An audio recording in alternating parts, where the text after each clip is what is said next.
Yeah, that's a great issue, and I love the idea of now your faith is kind of being renewed or a little bit newer to you. Now you're trying to figure out how do I move forward and love people around me well. These are tremendous questions to ask, and I love the idea. So a few thoughts that come to my mind. One, we're called to be in the world, not of the world. And so in the sermon that you're referencing, it is this idea of we don't want to create just these Christian subcultures and only hang out in the midst of those. We do want to influence others. We're called to be salt and light. So no question that needs to happen.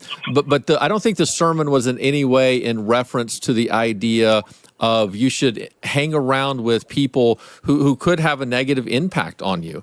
So then the question becomes, how do I properly love friends that I had before I came to know Jesus without letting them negatively impact me? And so sometimes that's very easily done. It's not a difficult thing.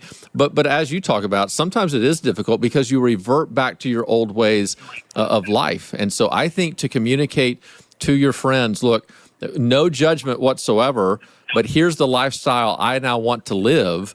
And if they are unable to support you in that, then you might have to rearrange and reorder that friendship a little bit. Doesn't mean that you have to drop them necessarily, but it does mean it changes when I spend time with you, how I spend time with you.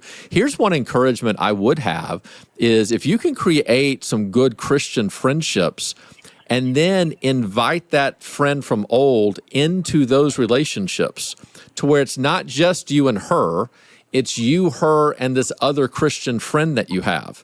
Then what happens is you're far less likely to revert back into your old way. Instead, it gives this person an invitation to come into a new way. Now, there are times in which we have to disassociate with friends of old because we cannot be around them without reverting back to our old lifestyle. One of the places I see this the most is within the issue of addiction.